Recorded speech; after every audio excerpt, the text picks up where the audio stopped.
On continue avec notre histoire de la femme au parfum et des réactions des protagonistes. D'un côté, on a les disciples qui crient au scandale. C'est vrai, quoi. Ce parfum d'un si grand prix, on aurait pu le revendre, l'argent ainsi récolté, on aurait pu s'en servir pour s'occuper, pour faire le bien de bien plus de monde que seulement Jésus. C'est une réaction un peu outrée que je comprends finalement assez bien de la part des disciples. C'est une réaction que je qualifierais d'assez normale, assez logique quelque part. Et puis d'un autre côté, on a Jésus qui trouve que ce geste est magnifique. Il dit aussi elle prépare ainsi mon ensevelissement. Alors quelques explications. À l'époque de Jésus, quand une personne était décédée, on préparait son corps avant de le mettre en terre, et notamment avec des parfums, des huiles, etc.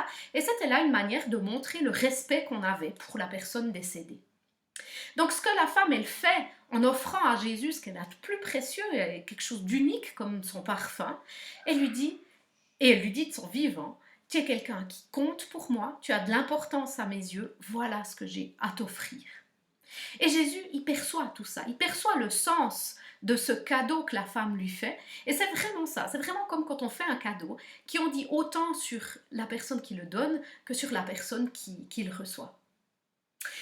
Mais bon, quand même, est-ce que c'était bien nécessaire de faire un cadeau aussi cher ? C'est difficile de qualifier ce geste de la femme. Alors, je ne sais pas comment vous, les catéchumènes, vous le trouvez, ce geste. Est-ce que vous trouvez que non, c'était de la folie, c'était quand même du gaspillage, enfin, franchement, on aurait pu servir ce parfum à autre chose?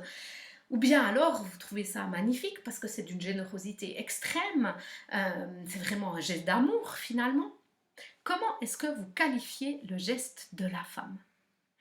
Vos réponses, c'est en images qu'on les atteint aujourd'hui, que ce soit en photo, en emoji, en gif ou autre création de votre imagination.